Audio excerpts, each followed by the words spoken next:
नमस्कार मित्रांनो, आज आहे 27 मार्च की कान्हाने या सरकारला चांगलंच रस्त्यावर आणलंय आणि आपल्या धुरंधर कान्हाने इतका बोलला या मनस्विनीला की हिच्या डोळ्यातून चक्क पाणी पडलंय. पण तिला मात्र डाऊट येतो की हा कान्हा नाही तर दुसराच कोणीतरी आहे, कारण तिच्या समोर कान्हाचं एक वेगळंच रूप आहे जे तिने पहिल्यांदाच बघितलंय. त्यानंतर आपल्याला सखी आणि तिच्या आईची बॉन्डिंग सुद्धा पाहायला मिळणार आहे आणि एपिसोडच्या शेवटी आपल्याला एक हिंट दिली आहे, काहीतरी ट्विस्ट धमाकेदार होणार आहे एपिसोडमध्ये.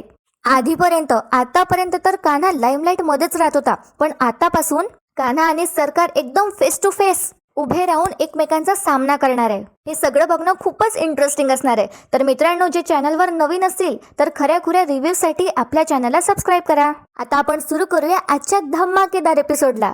या मनस्विनीचा बर्थडे झाल्यावर ती तिच्या खोलीत येते आणि सगळ्या खोलीत ती पसारा करते, सगळं तोडफोड करते. थोड्याच वेळात तिथे आता कान्हा येतो या मनस्विनीची अवस्था बघायला आणि तो या मनस्विनीला म्हणतो, आताची वेळ जी तुमची चालू आहे ना ती फार वाईट आहे. तर ही मनस्विनी कान्हाला म्हणते, अजूनही मीच सरकार आहे, मी सगळ्यांना जाळूनच जळणार. असं म्हणून ती चक्क कान्हाची कॉलर धरते. आता कान्हा या मनस्विनीचा हात पकडतो आणि तिला म्हणतो, माझी कॉलर सोड. आता कान्हा या मनस्विनीचा हात घेऊन त्याची कॉलर सोडवतो आणि इला म्हणतो, असाच तुम्ही अहंकार सोडा. तर ही सरकार कान्हाला म्हणते, अरे ते माझ्या रक्तात आहे अहंकार. तर आता कान्हा म्हणतो, सरकारच्या अवतीभोवती गोल फिरत जेव्हा 4 दिवसांनी हे घर सोडून जायची वेळ येईल ना तुमच्यावर, तेव्हा तुमचा हा रक्तातला अहंकार इथेच कुठेतरी कोपऱ्यात तुम्हाला सोडून जावं लागणार. इतके वर्ष तुम्ही तेजस्विनी कामत बनवून आयत्या बिडावर खूप उपभोग भोगलेत आणि तुम्ही सगळी मजा केली. पण कसं असतं ना, सूर्य कितीही तळपता असला तरी सुद्धा कधी ना कधी तो मावळतोच. तर आता ही मनस्विनी कान्हाला म्हणते, तुला काय मिळणार आहे हे सगळं करून. आता हिच्या बोलण्यात एक टेन्शन सारखं असा टोन असतो आणि ही पुढे कान्हाला म्हणते, उद्या जर मी हरले, जे की मी हारणार नाहीये, पण जर मी हरले तर तुझं खूप मोठं नुकसान होणार आहे हे नक्की, आणि इतकं तू लक्षात ठेव. तर कान्हा म्हणतो या मनस्विनीला, तुम्हाला अजूनही पूर्ण चित्र स्पष्ट दिसत नाहीये, पण काय ना, माझ्या होणाऱ्या नुकसानापेक्षा तुमच्या नुकसानात माझा फायदा जास्त दिसतोय. पण हे तुम्हाला नाही कळणार. हा, पण सखीची खरी आई कोण आहे हे लवकरच कळेल. आणि जायच्या आधी कान्हा आता या मनस्विनीला म्हणतो, आणि हो, जागा शोधून ठेवा रस्त्यावर. हे ऐकल्याबरोबर आता मनस्विनी एकदम अशी कान्हाकडे बघते आणि त्याला लुक देते. तर कान्हा म्हणतो, काय ना, कारण हे घर सोडल्यावर रस्त्यावरच आणणार आहे मी तुम्हाला भीक मागायला. या शब्दातच कान्हा या मनस्विनीला चांगलं उत्तर देतो आणि ही मनस्विनी बघतच राहते कान्हाकडे. आता कान्हा तिथून निघून जातो, पण तो गेल्याबरोबर मनस्विनीच्या डोळ्यातून टप टप पाणी पडतं. हो मित्रांनो, पहिल्यांदा सरकार रडली आहे, पण आता तो गेल्यावर रडतानाच ही मनस्विनी स्वतःला म्हणते, हा कान्हा नव्हताच, हा मला वेगळाच कोणीतरी वाटलाय आणि माझ्या भूतकाळात शिरून खूप मोठी चूक केली आहेस तू कान्हा. आता तू बघच, मी तुझं काय करते ते तू बघ. ते तर आपण सगळेच बघूया नंतर काय होतं आणि काय नाही. तर इथे आता सीन शिफ्ट होतो. सखीने आता तिच्या खऱ्या आईला आणि तेजस्विनीला तिची खोली दाखवली असते. तर त्यानंतर आता सखी म्हणते तेजस्विनीला, तुम्ही फ्रेश होता का? तर आता तेजस्विनी सखीला म्हणते, अगं मला जाऊ नको करूस ना ग, अगं एकदा तू मला आई अशी हाक मारशील का, फक्त एकदा. तर आता सखी इमोशनल होते, पण ती आई नाही म्हणत आता तेजस्विनीला आणि ती म्हणते, सॉरी, मी गेली कितीतरी वर्ष सरकारलाच आई म्हणलंय आणि त्यांनाच आई अशी हाक मारली आहे, आणि हे आता असं अचानक तुम्हाला कसं आई म्हणू मी.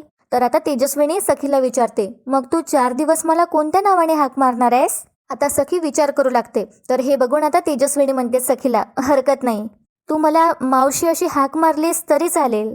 तुझा विश्वास नाहीये आता माझ्यावर, पण हळूहळू तुझा विश्वास बसेल. मी तुला शब्द देते, या 4 दिवसात तू स्वतः मला आई अशी हाक मारशील.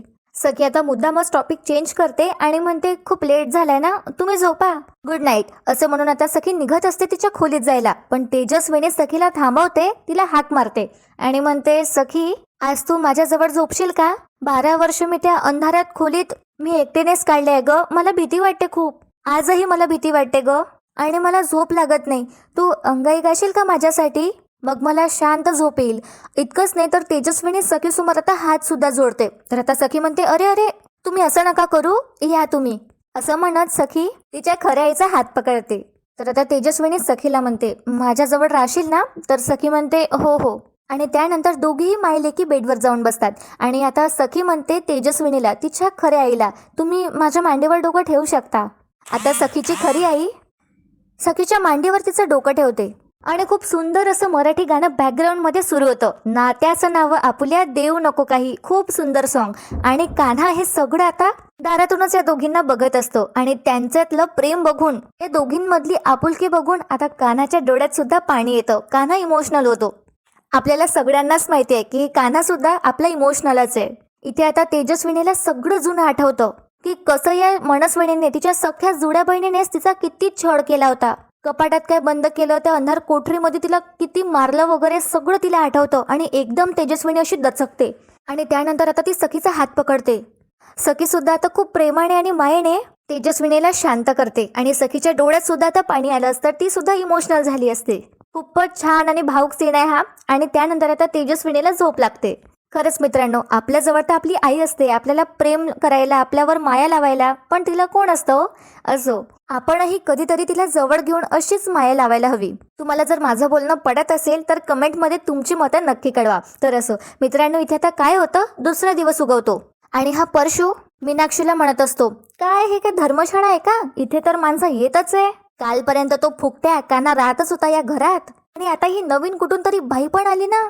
तर ही मीनाक्षी म्हणते परशूला, तुम्हाला काय वाटतं, ही नवीन आलेली बाई खरंच तेजस्विनी कामात असेल का? तर त्यावर आता परशू म्हणतो, अगं मीनाक्षी, आपली तेजस्विनी वहिनी किती प्रेमळ होती ना ग. काल ती बाई समोर आली आणि सरकारच्या चेहऱ्याशी किती मिळता जुळता चेहरा आहे तिचा आणि हावभाव पण सेम. अगं क्षणभर तर मी कोड्यातच पडलो आणि मला वाटलं की ती तेजस्विनीच वहिनी आहे. पण छे, असं डुप्लिकेट असतं का कोणी? हे आयुष्य म्हणजे काय टीव्ही सिरियल आहे की सिनेमा आहे? आता मीनाक्षी सुद्धा ऍग्री करत असते जे काही परशू बोलत असतो त्यावर. पुढे आता हा परशू म्हणतो मीनाक्षीलाच की असं असं म्हणतात की या जगात एक सारखे दिसणारे 7 चेहरे असतात. सो आता येणारे 4 दिवसच ठरवणार आहेत की कोण खरं आणि कोण खोटं. त्या बाईला आणणारा कान्हा आणि या कान्हावर माझा 2 पैशाचा पण विश्वास नाहीये. तितक्यात तिथे आता गौतम येतो आणि तो देवासमोर हात जोडतो आणि गौतम आता परशूला आणि मीनाक्षीला म्हणतो, ज्या कान्हाला तुम्ही नाव ठेवताय ना त्याला खरं तर तुम्ही थँक्यू म्हटलं पाहिजेत. कारण इतकी वर्ष जी सरकार तुम्हाला मरण यातना देतीये, त्रास देतीये आणि तुम्हाला तिच्या पायाखाली ठेवतीये, तिचा अध्याय तो संपवायला निघालाय.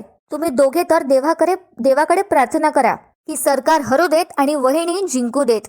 तर हा परशू आपल्या कमरेवर असा हात वगैरे ठेवतो आणि गौतमला म्हणतो, नाही नाही गौतम, असा डोळे बंद ठेवून इतक्या आंधळेपणाने त्या कान्हावर तू विश्वास ठेवू नकोस. अरे आजच्या जगात हे असं कोणी धुतल्यात तांदळासारखं नसतं. काय माहितीये का, आज आपल्या समोर दोन तेजस्विनी कामत आहे. काय माहिती तसंच या कान्हाची पण 2 रूप असतील तर. आता परशूने हे म्हटल्याबरोबर सगळे एकमेकांकडे आश्चर्यानेच बघू लागतात. आणि मित्रांनो, इथे आता सीन शिफ्ट होतो. सखी आता या मनस्विनीच्या म्हणजे सरकारच्या खोलीत गेली असते आणि तिने जे काही काल कारनामा केलाय तिच्या हातावर चाकू मारून त्यावर आता सखी मलम लावून देते आणि विचारते, सॉरी पण आता जास्त त्रास होत नाहीये ना? तर ही मनस्विनी परत तिचं नाटक चालू करते आणि म्हणते, सखी तुला माहिती आहे का, मला जास्त त्रास कधी होईल, जेव्हा कोणीतरी तुला माझ्यापासून हिरावण्याचा प्रयत्न करेल तेव्हा मला सगळ्यात जास्त त्रास होईल. अगं कितीतरी दिवसांनी मला तीच भीती जाणवली, म्हणूनच भावनाच्या भरेत मी हे सगळं केलं काल. I am sorry. तर आता सखी एकदम आश्चर्याने बघते आणि मनस्विनीला म्हणते, तुमच्याकडून सॉरी हे ऐकण्याची मला सवय नाहीये सरकार. तर बघा हा मित्रांनो, ही मनस्विनी सखीच्या खांद्यावर वगैरे हात ठेवते आणि म्हणते, आता तुम्हाला सरकार नाही म्हटलंस ना तरी चालेल, नाही आता त्याची गरज. आई म्हण मला बाळा, बाळा सुद्धा म्हणते ती सखीला. तर हे सगळं बघून आता सखी म्हणते, बाप रे बाळा, काय चाललंय काय सरकार? एकदा म्हणताय सरकार नको म्हणूस, आई म्हणलंस तरी चालेल आणि आता बाळा म्हणताय. तुम्ही नक्की तेजस्विनी कामातच आहात ना? आणि या मनस्विनीने सखीच्या हातावर हात ठेवला असतो तर सखी तो हात बाजूला करते आणि म्हणते, ओ सॉरी, आता तेच तर मला ठरवायचंय की खरी तेजस्विनी कामात कोण आहे ते.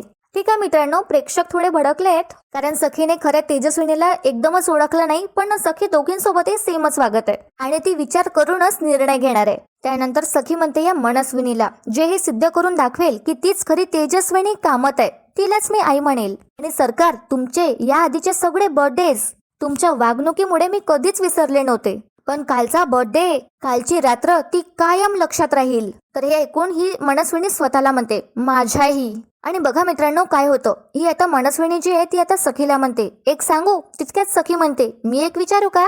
तर ही मनस्विनी म्हणते, हा विचार.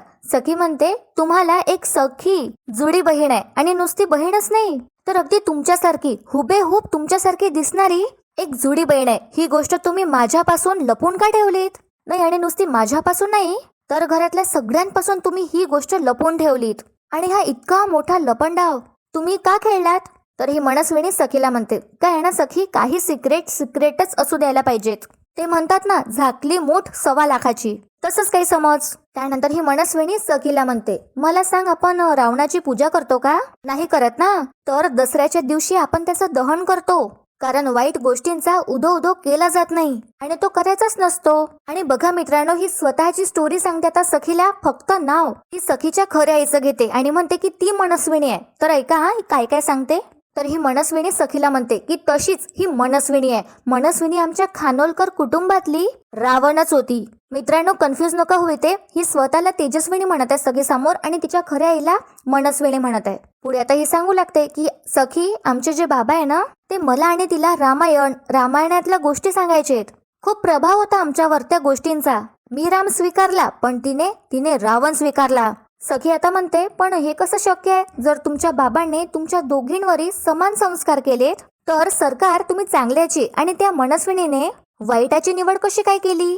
तर ही मनस्विनी म्हणते सखीला, आई आणि तुझी आजी सरस्वती खानोलकर, तीही अशीच होती, वाईट विचारांनी भरलेली.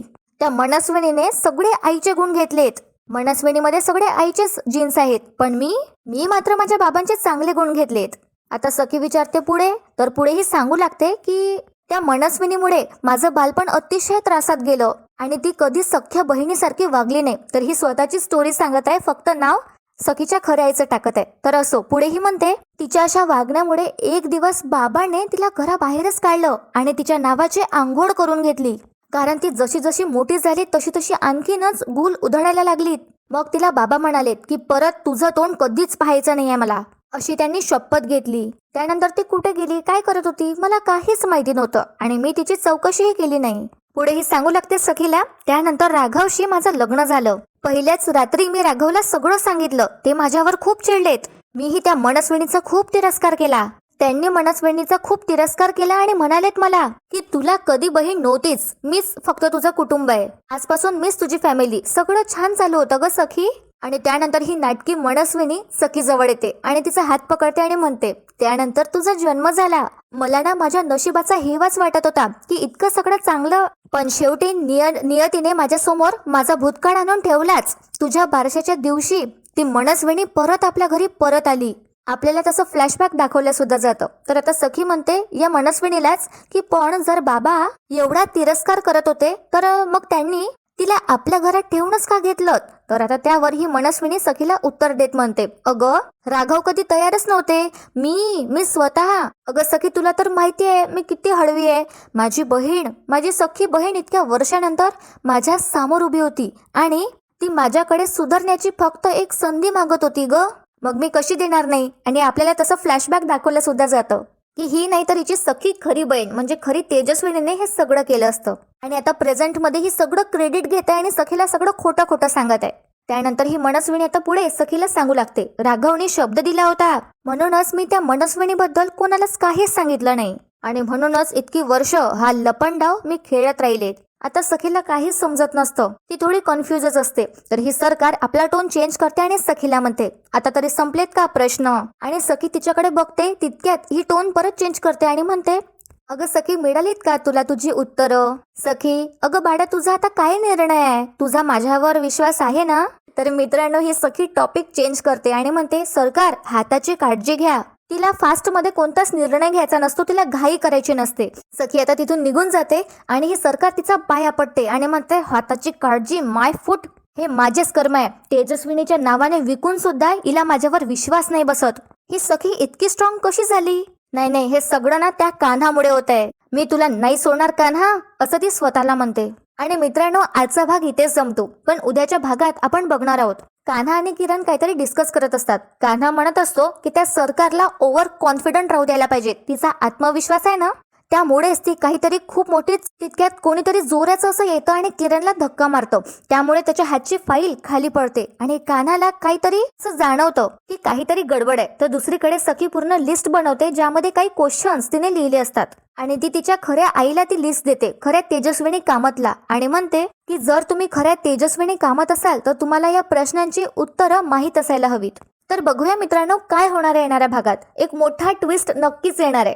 ते काय ते आपण पुढे बघूच. आजचा भाग तुम्हाला कसा वाटला कमेंट करून नक्की कळवा. आपल्या व्हिडिओला लाईक करायला विसरू नका, शेअर करा आणि चॅनलला सबस्क्राईब नसेल केलं तर सिरियलच्या अपडेटसाठी चॅनलला नक्की सबस्क्राईब करा. व्हिडिओ शेवटपर्यंत पाहण्यासाठी खूप खूप धन्यवाद.